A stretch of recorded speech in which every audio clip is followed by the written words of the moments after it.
Hello, it's Dr. Jensen with CCJ3701 Research Methods in Criminology. And I know you have lots of videos to watch and lots to do, but this was a quick article that I think brings things together for this week because we're studying quantitative and qualitative methods. So this comes from the NPR education team, and it's entitled The School Shootings That Weren't. And it's the perfect blend of studying research methods and criminology. So I'll send the article with you as well, but essentially the Department of Education sent a survey out to 96,000 public schools, essentially every public school in the United States, and asked them about school shooting incidents.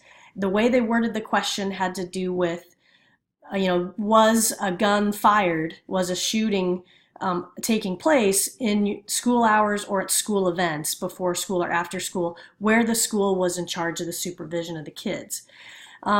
They reported in the 2015-2016 school year that nearly 240 schools reported at least one incident, which averages to be at least one shooting a day. And that seemed very, very off to people that read the report. And so they wanted to go take a closer look.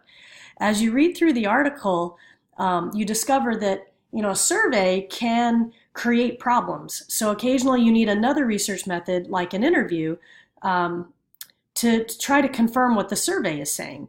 So NPR, a team of journalist interns, as well as a nonprofit agency, a research organization, actually contacted almost every one of those schools that reported a shooting, just to say, was that really what happened? And they couldn't reach everybody because they did the research over the summer, which again is, something that we think about when we're trying to contact schools.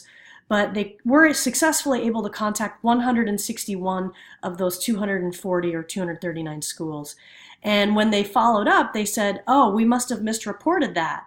Or maybe that line got bumped on the survey and it was responding to another question, or there was a coding error or something. But after they contacted 161 schools, they actually only found 11 confirmed reports that were accurate to the survey. So to go from over 235 shootings to 11 seemed to be very, very significant. So in this article, we talk about things like margin of error and the method of taking a survey. Sometimes people get survey fatigue. They're taking it forever, and they start to lose track of the questions and the answers because it's just kind of tiring to do. Okay, specifically, they reached out to Ventura County, California, and Cleveland, and they found large discrepancies in the numbers where the district said, oh yeah, we must have misreported that.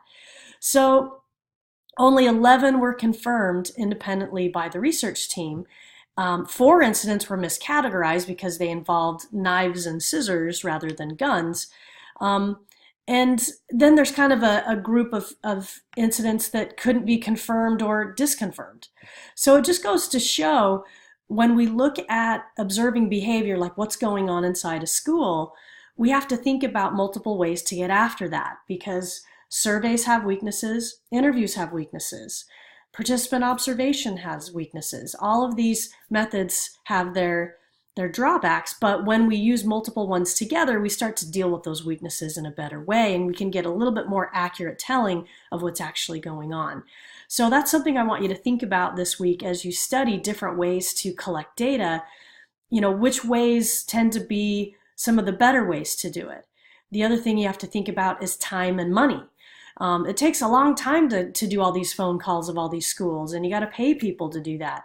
And they might present themselves differently over the phone than they would do in a survey. And you have to keep those things in mind as you go about your collection. So I invite you to take a look at this article. Here's a big statement. I think someone pushed the wrong button. These were web surveys, and sometimes it's a typo. And you go, really, a typo? But that's such a big number to get typos on. So anyway, this starts to show a little database of which school districts reported, which ones didn't. It's kind of an interesting investigation. So this is where we do what we call mixed methods research. We do lots of different kinds of research on the same topic, and we pull it all together and we see what we have. So enjoy the article and think about this as you study this week. We'll see you soon. Bye.